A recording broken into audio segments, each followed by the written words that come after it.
여러분 안녕하세요. 오늘이 일요일 날이죠. 일요일 2026년 3월 15일 오전 10시 38분을 지나가고 있습니다. 제갈량 업적을 하고 있잖아요. 제갈량 업적에 들어와 가지고 상당 부분을 지금 계속 나가고 있는데요. 이번은 제갈량 업적 중에 남중 개발이라는 부분을 하도록 하겠습니다. 제갈량 이족 통치 성패 여부를 검토할 때 반란이 다시 일어났네 아니네 하는 단순한 주제보다는 선정과 교화의 대상이 된 토착민들이 촉한 정부의 통치에 대해 어떤 반응을 보였는지, 또 해당 지역의 경제 문화 수준의 향상이 어느 정도까지 이루어졌는지 등을 보면서 따져야 하지 않을까 싶다. 이족 통치, 그러니까 다른 민족에 관한 통치가 잘못돼 가지고 다른 민족들이 그 불만을 갖고 반란을 일으키고 들고 일어날 수가 있다 그거죠. 그런데 하여튼 뭐 그렇고, 제갈량의 남정 이후 촉관시대 남정의 재편된 7구는 지금의 운남성과 귀주성에 해당하는 소수민족 거주지역이었다. 이곳은 각종 풍부한 물자가 생산되었으므로 경제적 가치가 매우 높았다. 이주 서쪽은 금은 보화의 땅으로 거기에서 관직을 한 자는 모두 그 부가 10대에 미쳤다라고 할 정도로 토지가 비옥하여 오곡이 잘 자라며 구리, 주석, 황금, 야광주, 호박이 생산되었고, 또한 누에, 뽕나무, 면화, 명주, 물들인 비단, 문수 등 비단과 광산물이 풍부했다.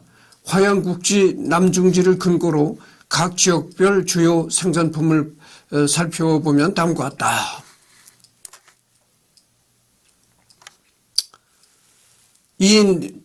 그 당시 이 남중 지역이 말이죠. 상당히 부유한 지역이었다는 거죠.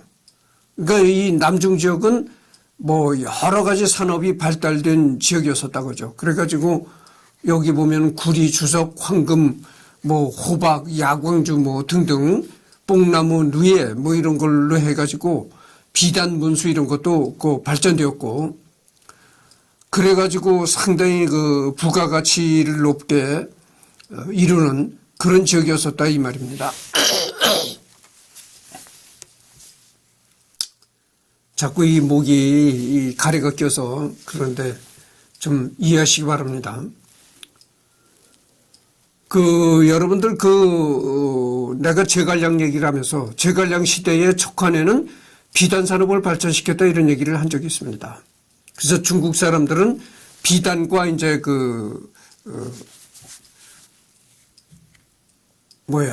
마약, 아편, 비단과 아편을 중국 사람들이 좋아했다 이런 얘기를 했잖아요. 그래서 이 제갈량 시대는 이 합성 섬유라는 게 없었습니다. 그렇잖아요. 이 나일론 계통의 합성 폴리에스터니 뭐 이런 나일론 계통의 합성 섬유가 없던 시대죠. 그러니까 오로지 그냥 뭐 거친 배를 해서 옷감을 만든다든가 아니면 부드러운 비단, 누에고치를 이용해서 실을 뽑아가지고 비단을 만드는 그런 것뿐이 없었다 그죠.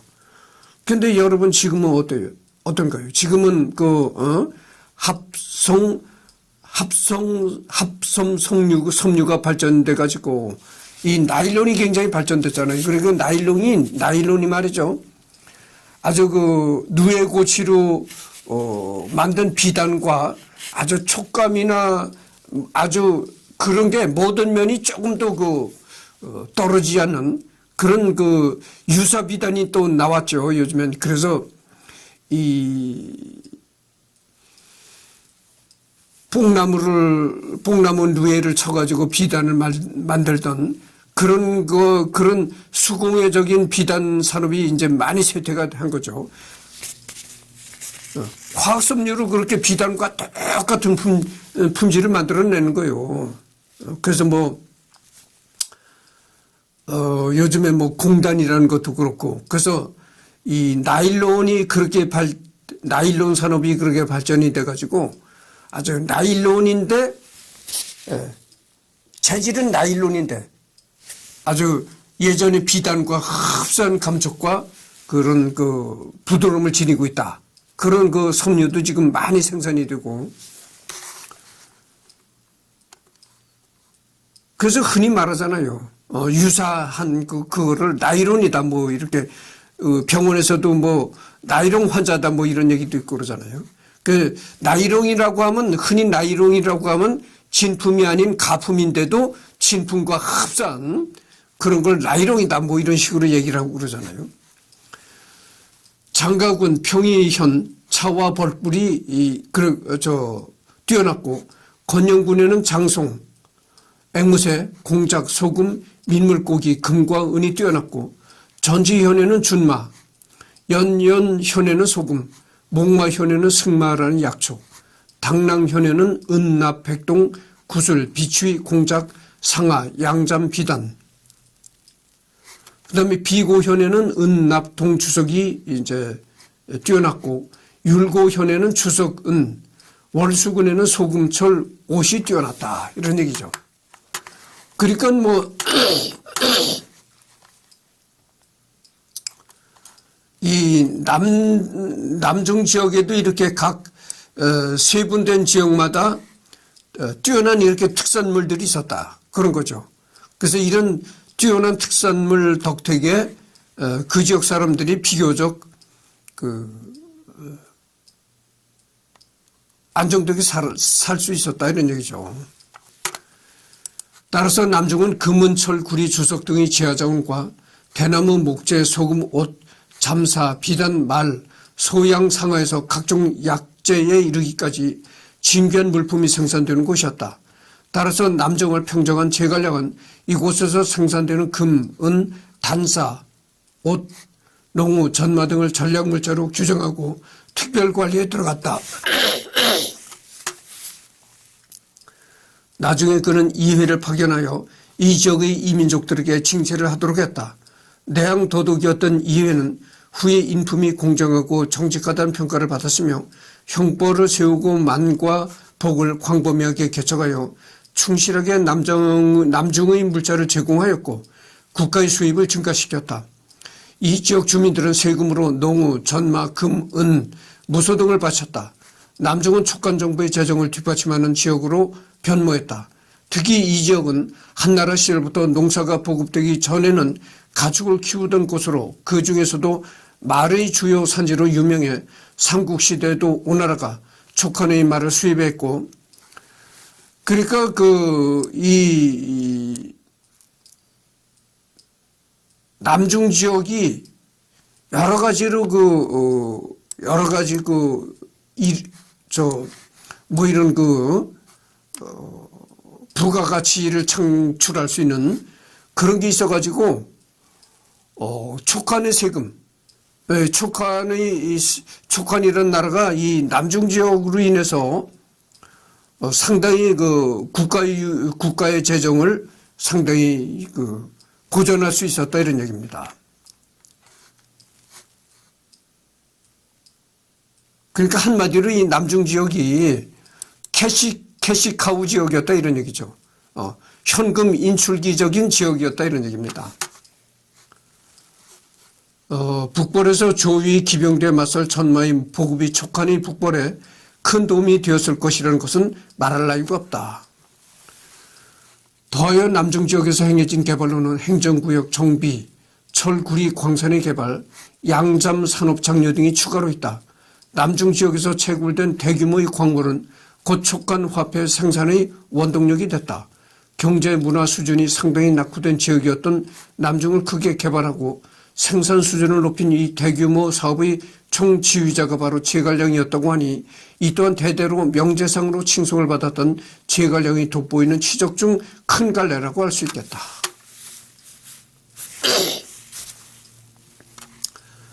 이 남중 지역에서는 또 이 제갈량이 이 철, 구리, 광산, 이것도 상당히 많이 발전을 일으키는데 제갈량의 능력이 상당히 발휘됐다 이런 얘기죠. 그러니까 전번 시간에도 내가 얘기를 했지만 이 제갈량의 능력이라는 건 참 무궁무진했다 이런 얘기를 할 수밖에 없는 겁니다. 다른 한편으로 제갈량은 이 지역에 농경, 방직, 야철, 제음과 같은 선진 생산 기술을 전파하여 경제 발전을 도모했다. 그 자세한 내용을 살펴보면 다음과 같다. 농경. 당시 시대의 국가 경쟁력은 곧 곡물에서 나왔단 말이 과정은 아닐 것이다. 당시 남중의 농경은 상당히 낙후된 상태였다. 대부분의 주민들은 산악지대에 밀림에서 살면서 목축으로 생계를 유지하고 있었다. 한 소재 시대에 남중에 파견되었던 한 관리는 수십만의 가축을 보고 중국과 다름없는 부유한 곳이라고 말했다. 제갈량은 남정을 한 후에 촉간 지역의 선진 농업 기술과 농기구를 이 지역에 전파했다. 대부분 화전으로 농사를 짓던 원주민들에게 소와 농기구를 이용하여 경작을 하는 방법을 가르쳤다. 때문에 제갈량은 남중 지역의 주민들에게 상당량의 철제, 농기구와 소를 비롯한 가축을 지원하고 보다 상향된 경작법을 가르쳐 해당 지역의 곡물 생산량을 크게 늘렸다. 제갈량 평전에서는 이에 대해 도로서 경작하고 화전으로 하던 낙후된 생산 방식을 바꿀 수 있었다라는 평가를 기록한다. 이게 뭡니까? 칼도자잖아요. 칼도자.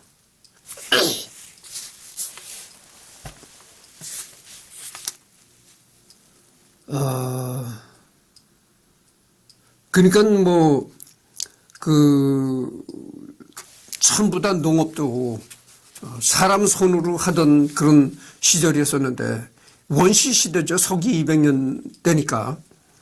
근데 이 제갈량이 이 철로 만든 농기구를 만들고 또 소를 일하는 소도 많이 농촌에 보급을 하고 그래가지고 이 식량 생산이 많이 소출이 늘어났다 이런 얘기죠. 이들은 점차 산림에서 나와 평지로 이주했고 농업과 양잠업에 종사하게 되었다. 또 대부분의 부족들이 자신의 성씨를 가지게 되었다.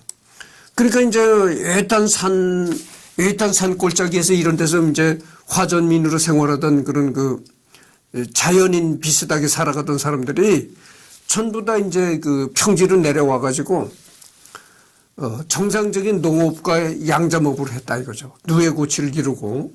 그래서 이제 생활이 어느 정도 안정이 되고 윤택해지니까 그다음에는 이제 사람이 그렇잖아요. 먹고 사는 문제가 해결이 안 될 때는 오로지 어떻게 하면 먹고 사느냐 이런 문제만 매달리는데 어느 정도 먹고 사는 문제가 해결이 되면 다른 방향으로 이제 눈이 떠지는 거야.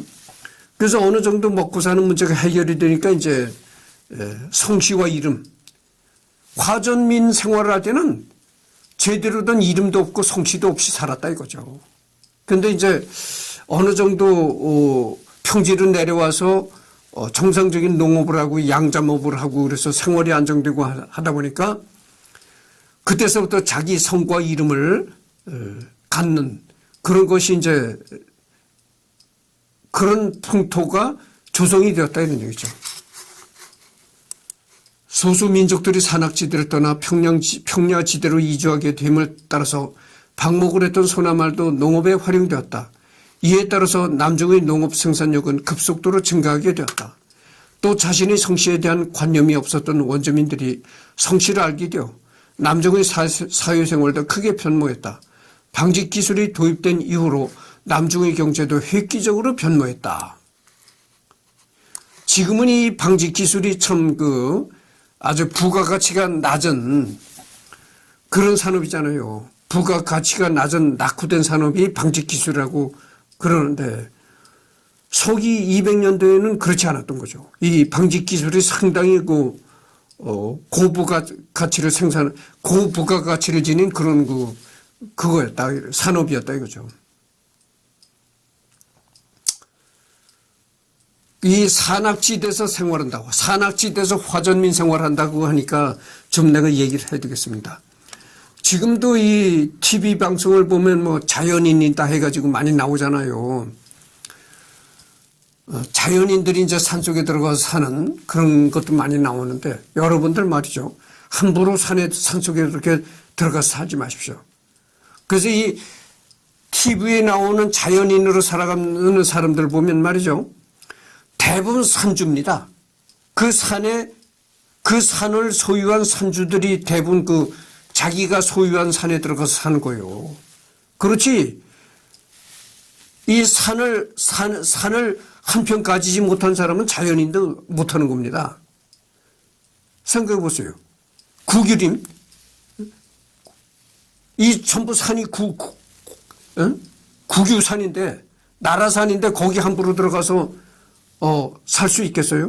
그거 살다가 당장 이게 떠나라고 이제 구청이나 이런 데서 통보가 옵니다. 그래서 이 자연인도 여러분들 그 산속에 들어가서 사는 자연인도 아무나 자연인이 될 수 있는 게 아니에요. 그러니까 그 산을 소유한 산주만이 들어가서 그 산에 자기 소유의 산에 들어가서 살 수가 있는 것이지. 국유산 이런 데도 함부로 들어가서 살다가는 산림청이나 이런 데서 제재를 받습니다. 그것처럼 함부로 거기서 국유림에 들어가서 함부로 뭐 밥해 먹는다고 불을 지피고 하다가 산불이 날 가능성도 있고, 그러니까 이 산림청이나 구청 이런 데서 철저하게 막는 거예요. 그래서 이 국유림 같은 데 함부로 들어가서 자연인이 될 수가 없는 겁니다. 당장 쫓겨납니다. 그렇다는 걸 말씀드리고, 그리고 또 어떤 사람이 자연인이 될 수 있느냐 하면 나같이 이 이승열이 같이 이렇게 혼자 독신으로 사는 사람, 그런 사람이 산속에 들어가서 자연인으로 살면 좋아요. 근데 만약에 결혼해서 이 자식들이 있는 사람이 산속에 들어가서 살잖아요. 그러면 자식의 앞날을 망치는 겁니다. 여러분들 그 산속에 들어가서 살아보시오. 자식들을 제대로 학교나 가르치겠어요? 학교를 보내려면 적어도 뭐 20리, 30리, 옛날에는 뭐 20리, 30리도 걸어 다녔다고 하는데 요즘은 누가 20리, 30리를 걸어서 학교를 다니겠어요? 그러면 천상 그 도시에 나가서 가까운 도시로 나가서 뭐 하다못해 월세라도 얻어주고 그래서 거기서 공부를 하게끔 해야 되는데 그렇게 되면 두 집 살림을 해야 된다고 꼭. 그렇게 되면 이 학교에 들어간 학비보다도 이 방을 얻고 자취하게 만드는 돈이 더 들어간다니까. 배보다 배꼽이 큰 거예요. 그래서 그런데 자기 혼자 좋다고 그런 장가간 사람이 산속에 들어가 살면요. 자식들 앞날을 망치는 겁니다. 그래서 대부분 이 화전민 자식들이 이 제대로 된 학교도 제대로 못 가요. 그러니 어떻게 되겠어요? 제대로 된 학교도 못 가니 걔네들이 크면은 또 제대로 된 짝이나 만나겠어요? 나는 이승열이 같은 사람은 벌써 농촌에서 일찍 나와가지고 일찍부터 어렸을 때서부터 이 도시 생활을 했는데도 여태까지 장가도 못 가고 이렇게 있는데, 다 큰 사람이 그 산속에서 살아가는데 누가 거기에 시집을 오겠어요. 그러니까 자식들 공부도 못 가르쳐. 장가 시집도 못 보낸다고. 그러니까 나같이 이렇게 독신으로 사는 사람은 산속에 들어가서 자연인으로 살아가도 괜찮은데, 자식이 딸린 사람이 산속에 들어가서 살면 자식의 앞날을 망치는 거라고. 자기 혼자만 좋다고 산에 들어갈 일이 아니라니까.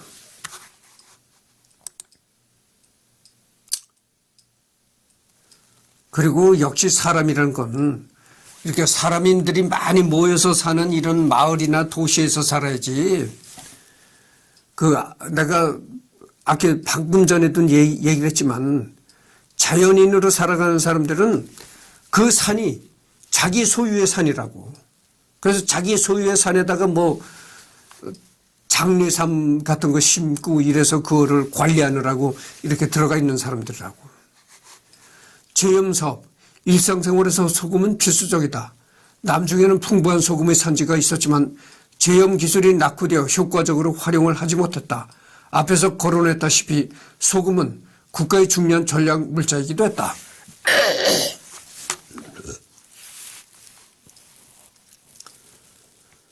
진영에는 염천이 여러 곳에 분포되어 있어 산악지대는 엄청난 양의 염수가 쏟아져 내렸다. 또 주제군 임리현에는 토염이 많았다. 토염은 흙 속에 연분이 들어있어서 그 흙을 퍼서 물로 씻으면 염수가 나오는데 그 염수를 끓여서 수분을 증발시키면 양질의 소금이 생산된다. 영창군과 운남군의 청령현도 소금의 산지로 유명했다. 그러나 당시 이들 지역의 제염 기술은 지극히 원시적인 방법에 머무르고 있어 대량 생산이 불가능했던 생산 상황이었는데 제갈량은 남중이 평정된 후 해당 지역의 소금 생산지에 염관을 세워 소금의 체계적인 생산을 장려하였고 그 결과 남중에서 소금의 품질과 생산량 양면에서 보다 큰 소득을 거둘 수 있게 했다. 초기 선진화된 제염 기술이 이 지역으로 전파되면서 생산 효율이 크게 향상되었다. 예를 들어서 토염을 생산할 때 굴을 파서 거기에 물을 붓는 방법을 사용하여 흙 속에 함유된 염분을 희석시킨 후에 끓이게 되면 공정도 간단하고 생산량이 늘어날 뿐만 아니라 깨끗하고 나달이 굵은 양질의 소금이 생산된다. 제갈량은 소금 생산량이 크게 늘어난 지역에 염관을 설치하여 특별 관리를 하도록 했다. 예를 들어서 청령현에 있던 흑염정은 생산량뿐만 아니라 우수한 품질로도 유명했다. 이곳의 품질과 생산량이 알려지자 초기인들이 몰려들어 소금 산업이 더욱 발전했다. 선진 기술의 도입으로 우수한 품질의 소금이 대량으로 생산되자 남중인들의 경제 생활과 건강도 눈에 띄게 달라졌다. 그런 무엇보다 촉한 정부의 재정 수입이 대폭 늘어났다. 교통조건 개선으로 물류 확대. 원자에 따르면 제갈량은 관부, 차사, 교량, 도로를 짓기 좋아했다. 제갈량은 남중을 평정한 이후 각 지역의 연결을 긴밀히 하고 촉한 정부와의 연락과 상하 통치를 용이하기 위해 도로를 정비하고 역탐을 설치했다. 그렇죠. 그래서 이 제갈량이 통치한 이런 수법을 보면 지금 현대 우리가 이렇게 봐도 참 제갈량의 그 통치술은 뛰어났다고 볼 수밖에 없는 겁니다. 여러분들 말이죠. 산업을 발전시키려면은 우선 유통이 잘 이루어져야 되는 겁니다. 유통이 안 되면 산업이 발전이 될 수 없는 거예요. 예를 들어서 내가 어떤 물건을 만들어서 이렇게 쌓아놨다. 물건을 만들어 쌓아놓으면 그게 돈이 됩니까? 돈이 안 되는 거예요. 그게 그 물건을 만들어서 쌓아놓은 물건을 실어다가 이 도로가 잘 발달이 돼 있어가지고 생산을 해서 이렇게 쌓아놓은 물건을 차로 실어다가 다른 지방에 가서 이렇게 팔아야 돈이 되는 거거든. 그걸 팔아먹으려면 이 도로가 잘 발달이 되어야 된다 이거지. 그래서 이 제갈량이 도로를 또 잘 만들었다 그러죠. 그러니까 지금 현대 입장에서 봐도 제갈량은 이게 참 대단한 사람입니다. 유통에도 이렇게 신경을 쓴 거야 이제. 따라서 촉간 정부의 연락과 상하 통치를 용이하기 위해 남중 지역의 관청의 보수, 객관의 정비, 교량과 도로 건설에 주력했다. 촉간의 관청이 들어서자 남중인들은 비로소 국가의식을 가지게 되었다. 또 객관과 교량 및 도로가 건설되자 주민들의 생활 조건도 크게 향상되었다. 제갈량의 정책을 이은 월수, 퇴수, 장억은 촉과 남중을 잇는 교통로를 건설하게 했다. 근 100년 동안이나 불통상태였던 도로가 개통되고 각지의 역참이 다시 세워졌다. 이는 촉한과 남중 간의 물자, 운송과 상업 교류, 특히 남방 무역로 개통에서 큰 기여를 했다. 이게 지금 이 북한에도 이런 점을 본받아야 되는 겁니다. 북한이 왜 저렇게 가난한가요? 왜 저렇게 이제 고난의 행군을 만나가지고 굶어 죽는 사람들이 속출했나요? 북한을 부유하게 만들려면은 지금 북한이 세계의 경제 제재를 받고 있잖아요. 왜 경제 제재를 받고 있나요? 핵을 만드니까 경제 제재를 받고 있는 거예요. 그래서 내가 전번에도 얘기를 했지만 북한을 발전시키려면은 첫째 김정은이가 트럼프를 만나야 되는 겁니다. 만나가지고 우리는 더 이상 이제 핵을 만들지 않겠다. 기존에 만들어 놨던 핵은 중국이나 러시아한테 넘기고, 기존에 만들어 놨던 핵은 이미 중국이나 러시아한테 넘기고, 앞으로도 핵은 더 이상 만들지 않겠다. 이렇게 얘기를 하고, 그러니까 우리 북한 땅에 많이 이제,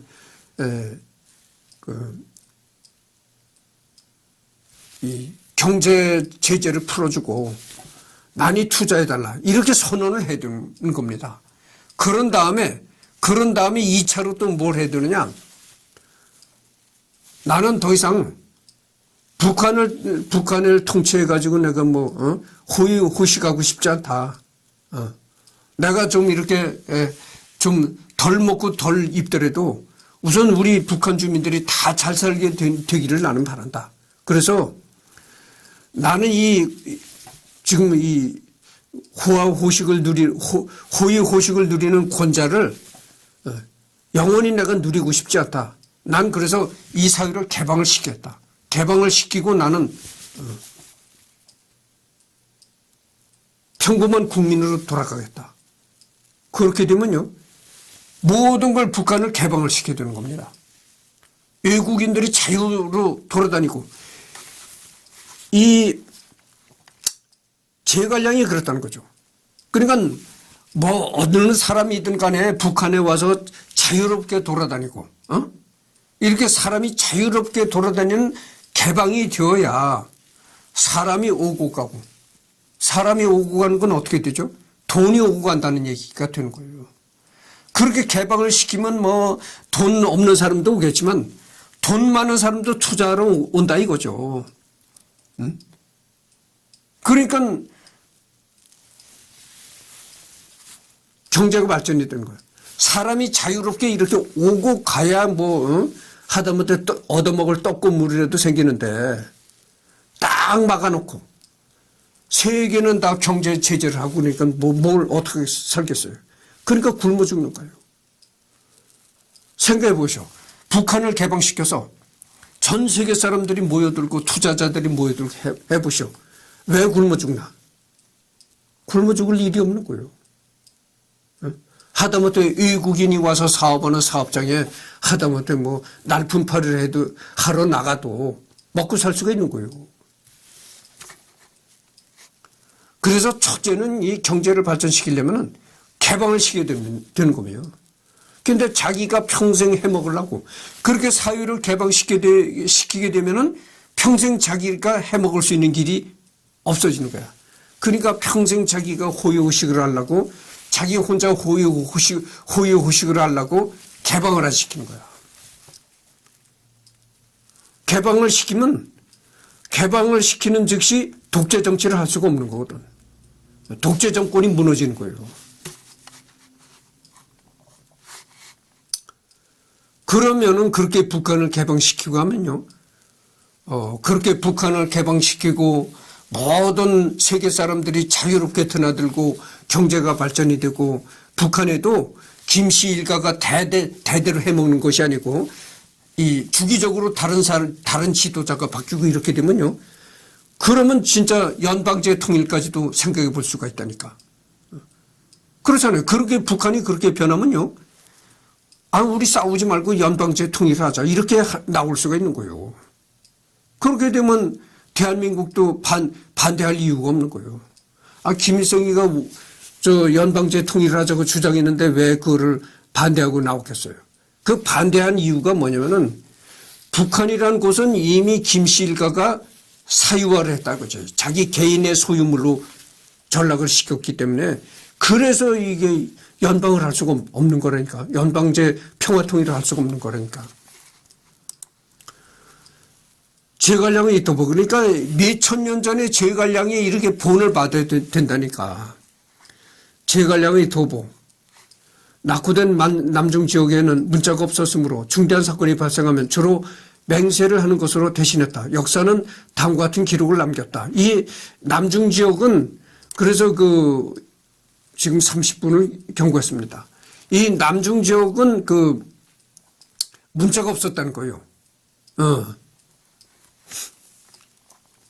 남중에는 무당이 귀신을 섬기는 풍속이 있었다.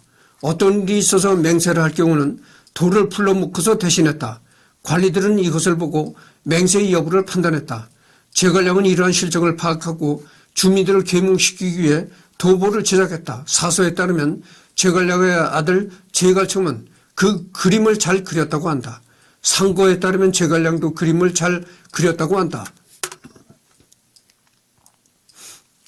도보는 일종의 그림책으로 아주 복잡하기 때문에 상당한 솜씨를 가진 사람이 아니고서는 그리기가 어려웠다.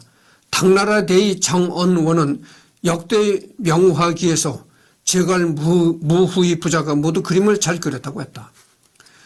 도보라는 건 이게 일종의 지도입니다. 지도. 제갈량의 아들 제갈첨이 이렇게 그림을 잘 그렸다는 거예요. 그래서 이 제갈량의 아들 제갈첨이가 그림 그리는 솜씨가 있으니까 이 도보, 즉 말해서 그 지역의 이제 지도라는 거죠. 지도도 잘 그려냈다 이런 얘기죠. 그러다면 제갈량의 경제정책과 이 도보는 무슨 관련이 있을까? 이 경제가 발전을 하려면요, 지도도 필요합니다. 지도. 그렇잖아요. 지도가 있어야, 그렇잖아요. 지도가 있어야 그 지도를 보고 상인들이 돌아다니고, 그래야 상인들이 자꾸 이렇게 돌아다니고 이래야 돈이 돌고 이러는데, 어디가 어딘지 지리를 몰라. 이러면 되겠어요? 안 되죠. 지금도 그렇잖아요. 지금도 택시에 타면 딱 내비게이션이 있어가지고, 내비게이션이 참 중요한 겁니다. 첫째, 천지와 일월, 군신 성부를 먼저 그렸다는 것은 영원히 변하지 않는 통치 질서를 의미한다. 하늘의 해와 달이 하루도 어김없이 운행하는 것처럼 땅에서는 천자가 여러 신하들을 통해 백성들을 다스린다. 제갈량은 이러한 통치 질서가 불가침이고 영원히 변하지 않는다는 점을 강조하기 위해 이 그림을 그렸다. 둘째, 신령을 포함한 여러 가지 사물을 그린 것은 이족과 한족이 모두 용의 후손이라는 것을 강조하는 동시에 목축 중심의 이족 사회를 농업 중심의 사회로 개조하기 위해서였다. 한때의 이족들은 자신들이 용의 후손이라고 생각했다. 다른 부족들도 그와 유사한 전설을 지니고 있었고 한족도 마찬가지로 용을 숭배했다. 따라서 용에 대한 공통적인 감성을 지니고 있었다. 이거를 읽어보면 말이죠. 이거를 읽어보면 여러 가지 우리한테 전해주는 메시지가 있어요. 그게 뭐냐면 목축업. 목축업이라는 게 뭐냐면 이제 넓은 풀밭에서 소나 양을 풀어가지고 이제 살아가는 그런 목동, 그런 걸 이제 목축업이라고 하잖아요. 근데 이 목축업이라는 게 이동이 많습니다. 한 곳에서 정착할 수가 없는 거예요. 풀을 따라서 어느 지역에 이제 소나 말을 양을 이렇게 방목을 시킨다면 그 풀이 얼마나 가겠어요. 수많은 소와 양떼들이 그 풀을 뜯는데, 그러니까 풀이 없어지면 장소를 또 옮기는 거야. 그러니까 이 목축업이라는 건 계속 이렇게 이동이 많다 이거죠. 이동하는 삶이다. 떠돌이 삶이다 이거죠. 예전에 몽골이 유목민들이었잖아요. 유목민이라는 게 계속 풀을 따라서 돌아다니는 사람들이거든. 그래서 거기다가 이제 큰 텐트 같은 원형 겔트를 치고 이렇게 살아간 몽골이 그렇잖아요. 근데 농업을 발전시킴으로써 그렇게 돌아다니지 않고 유목민 생활을 하지 않고 한 곳에 정착해서 사는 삶이 생겼다 이런 얘기죠. 농업이 발전함으로써 그렇게 풀을 따라서 돌아다니는 떠돌이 생활이 없어졌다 이런, 한 곳에 정착하는 생활이 되었다 이거죠. 그렇게 한 곳에 정착하는 생활이 되다 보니까 여러 사람들이 마을을 이루고, 마을을 이루고 살다 보니까 거기서 서로 위급할 때 이제 도움도 받고 이런다는 얘기죠. 그래서 이렇게 이제 떠돌이 생활이 아니고, 한 곳에 모여 사는 그런 생활이 됨으로써 여러 가지 질병, 가난, 위급한 상황 이런 데 대처할 수 있는, 여러 사람이 힘을 합해서 대처할 수 있는 그런 그게 생긴다 이거죠. 제갈량은 이러한 신화를 바탕으로 군주는 백성을 근본으로 삼고 백성은 하늘이 내려주는 은택을 먹고 산다는 점을 이족들에게 주지시키려고 했다. 농업사회는 식량을 위주로 하고 목축사회에서는 소나 양을 위주로 한다. 그러므로 소, 말, 낙타, 양과 같은 그림을 그린 것은 당시 남중이 아직 농업사회로 변화하지 않았다는 것을 번영하고 있다. 셋째, 관리들이 덮개를 덮은 수레를 타고 각지를 순회하면서 백성들의 고충을 해결하는 모습을 그린 것은 촉관의 관리들이 이족들을 보살피고 돕는 존재라는 점을 강조하기 위해서였다. 관리와 백성은 부모와 자식과 같은 존재라는 인식을 소수 민족들에게 심어줄 필요가 있었기 때문이다. 넷째, 이족들이 양과 소를 가져와 한족의 관리들에게 바치는 그림을 그린 것은 이족들이 촉관 정부에 공납을 해야 할 의무를 지니고 있다는 점을 인식시키기 위해서였다. 이들이 바치는 재물은 촉관 정부의 주요한 재정 수입이었기 때문이다. 그래서 여기 보면 그 이족, 그러니까 다른 민족이다 그죠. 다른 민족의 사람들을 이렇게 자꾸 이렇게 보다듬고, 그런 사람들이 촉관에 들어와서, 다른 민족의 사람들이 촉관에 들어와서 정착을 해서 잘 살아갈 수 있도록 그렇게 제갈량이 많은 노력을 기울였다 이런 얘기입니다. 이것도 지금 우리나라가 본받아야 되는 겁니다. 우리나라가 지금 뭐 인구가 준에 어쩌니 그러잖아요. 그래서 전번 시간에도 내가 얘기했지만 앞으로는 이 인구가 많이 늘어날 일이 없어요. 앞으로는 옛날과 같이 사람들이 많이 이렇게 애를 낳지 않습니다. 그러면 어떻게 되겠어요? 이 민족을 받아들여야 된다 이거예요. 이 민족이란 건 외국 사람들. 외국 사람들이 또 우리나라에 뭐 귀화를 한다든지 많이 들어오잖아요. 그 사람들이 이 땅에서 정착을 하고 살아갈 수 있게끔 정부가 많이 도와줘야 된다 이런 얘기죠. 여기서 우리가 또 지금의 메시지를 얻을 수가 있는 거예요. 그래서 이 앞으로는 한국도 이제 미국과 같은 다민족 국가로 가야 되는 겁니다. 그러니까 세계 인종들이 다 한국 땅에서 모여들어서 사는 그런 국가로 이제 탈바꿈을 해야 된다고 하죠. 그것이 인구 문제도 해결이 될 수가 있는 것이고, 그리고 그게 여러 가지로 중요한 의미를 가지고 있어요. 그렇게 지구상에 여러 인종들이 모여 살게 되면요, 안보도 더 튼튼하게 됩니다. 왜냐하면요, 한국에서 전쟁이 벌어지면 그게 어떻게 되겠어요? 한국 땅이 이미 여러 인종들이 세계 인종들이 다 모여서 사는 곳이 한국인데, 그렇게 세계 인종들이 다 모여서 사는 한국 땅에서 전쟁이 벌어졌다? 그렇게 되면요, 이게 정말 세계 전쟁으로 번질 가능성이 많아지는 겁니다. 세계 모든 국가가 다 한국과 이렇게 얽혀 있는 거야. 그렇잖아요. 응? 뭐 한국과 무슨 외국의 큰 유명한 정치인 딸도 한국에서 들어가 산다. 어느 외국의 뭐 재력가의 딸도 한국에서 가서 산다.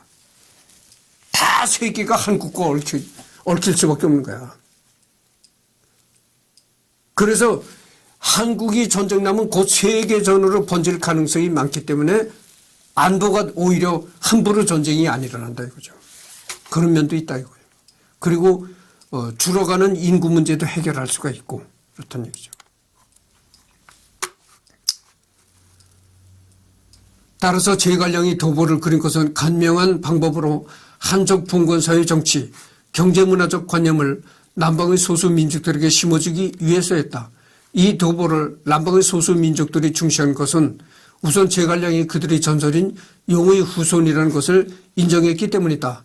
또 당시 남방의 소수민족들은 노예사회에서 점차 봉건사회로 옮겨가는 단계에 있었으므로 봉건국가의 윤리도덕과 가치관을 깨달아 가고 있었다. 따라서 제갈량은 승상이 친히 그린 그림으로 그들을 교화하는 것이 가장 효과적이라고 생각했다. 그가 그린 이 도보를 소수민족들이 진심으로 받아들이고 오랫동안 집안에 잘 모셔뒀기 때문에 신대에 이르기까지 보존되어 있었던 것이다. 이 사실은 지금까지도 남북의 각 소수민족들이 제갈량을 칭송하고 있다는 사실로 증명이 된다. 그래서 지금 40분을 경과했습니다. 그래서 이번에 이제 여기까지 하고, 오후에 또 시간이 있으니까 오후에는 여기서부터 발명품과 이용품 여기서부터 하도록 하겠습니다.